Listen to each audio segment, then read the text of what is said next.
کہا کہ فلاح پانا تمہاری ضرورت ہے، اور فلاح کیسے ہوگی؟ تزکیے سے حاصل ہوگی۔ اور تزکیہ کیا ہے؟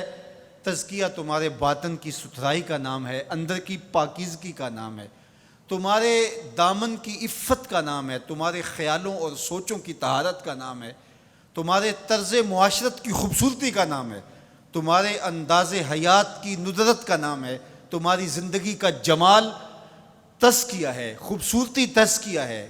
اللہ کی حرام کردہ چیزوں سے بچنا، اس کی ممنوعات سے محفوظ رہنا، حتیٰ کہ مکروہات سے بھی، اور یہاں تک کہ ایسی سوچ سے بھی، ایسے خیال سے بھی، ایسے وسوسے سے بھی اپنے آپ کو بچانا، اس کو تزکیہ کہا جاتا ہے۔ اور اللہ تعالیٰ جل شانہ نے یہاں ارشاد فرمایا قد افلح من تزکا، جس نے اپنے اندر کو ستھرا کر لیا۔ باہر تو مل مل کے سارے ہی دھوتے ہیں، لباس پہ بھی سلوٹ نہیں پڑنے دیتے، اور اپنے بدن پہ ایک ریزہ مٹی کا بھی پڑ جائے تو وہ بھی جھاڑتے ہیں۔ کہا یہ بھی اچھی بات ہے، اسلام ستھرائی کا دین ہے، صفائی کا دین ہے، لیکن اس سے کہیں زیادہ اہمیت ہمارے باطن کی صفائی کی ہے، ہمارے اندر کے ستھرا ہونے کی ہے۔ تزکیہ مقصود ہے۔ اب یہ تزکیہ کس طرح ہم حاصل کریں؟ ایک تو اسی آیت کریمہ میں ارشاد فرمایا فذکر اسم ربہ، اپنے رب کا نام ذکر کیا، نام پکارا، یعنی ذکر الہی یہ حصول تزکیہ کا سبب ہوا۔ فصلی، اور دوسری بات ارشاد فرمائی نماز۔ تو یہ تزکیے کا نتیجہ بھی ہے کہ جب اندر تزکیے کے نور سے مالا مال ہوگا تو پھر پیشانی سجدے میں ضرور جھکے گی، اللہ کی بندگی یہ بندے کا مزاج ہوگا۔ اور دوسرا یہ ہے کہ اگر یہ تم حاصل کرنا چاہو تو پھر تمہیں اس عمل سے بھی گزرنا پڑے گا، اور اللہ کا ذکر تمہارے اندر کے زنگ اتارے گا۔ تو جب دل کا زنگ اترا تو دل مزکا ہو گیا، دل کو تزکیے کی دولت نصیب ہو گئی۔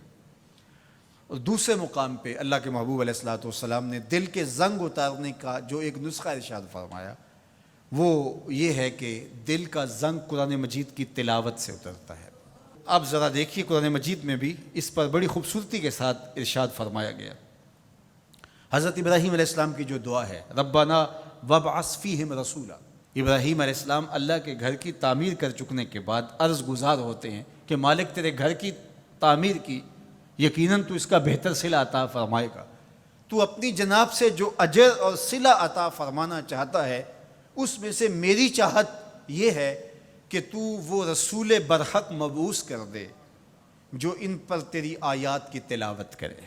اور اس دعا کا ذکر اللہ تعالیٰ نے قرآن مجید میں کیا، اور جس مقام پہ دعا کی اس مقام کو بھی محفوظ رکھا۔ واتخذوا من مقام ابراہیم مصلی، کہا اس کو جائے نماز بنا لو۔ آپ نے حج یا عمرے کی سعادت پائی ہو تو وہاں مطاف سے تو ہر رکاوٹ اٹھائی جاتی ہے کہ طواف کرنے والوں کو کوئی دقت نہ ہو، اور یہاں یہ پتھر نصب کیا ہوا ہے، یا اللہ تیرے گھر کے سامنے یہ پتھر تو نے تو پتھروں سے دور ہٹایا تھا، لیکن اس پتھر کے نیڑے آ کے سجدہ کرنے کا کہا گیا۔ واتخذوا من مقام ابراہیم مصلی، طواف کر لیا، عمرہ کر لیا، حج کی سعادت پائی، طواف زیارت کر لیا، لیکن کہا کہ تمہارا طواف نہیں مانوں گا جب تک 2 رکعت یہاں نہیں پڑھو گے جہاں میرے یار کے قدم لگے۔ یا اللہ تیرے گھر کا طواف ہو گیا، کوئی کسر رہ تو نہیں گئی تھی؟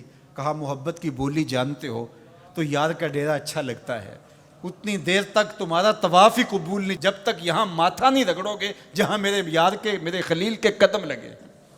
اب وہاں پیشانی رگڑائی جا رہی ہے اور وہاں ماتھا رگڑا جا رہا ہے۔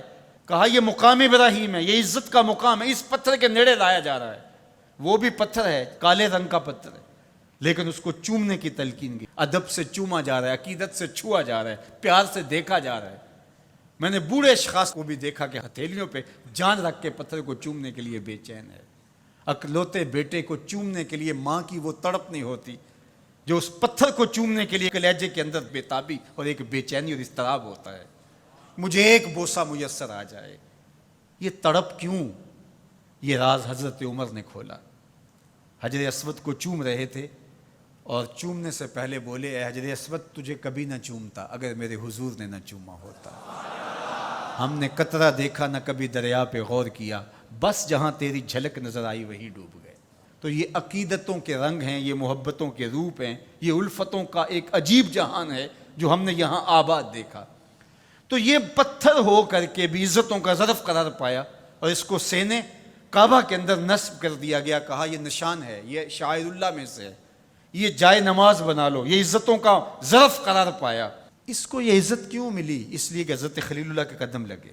اچھا، کیا حضرت ابراہیم کے قدم ساری زندگی اسی پتھر پہ لگے یا کسی اور پتھر پہ بھی لگے؟ ظاہر ہے یہ سارا علاقہ ہی پتھریلا تھا، ان کے قدم تو جگہ جگہ لگے، لیکن کسی اور پتھر کو محفوظ نہیں کیا گیا۔ اس پتھر کو محفوظ کیوں کیا گیا؟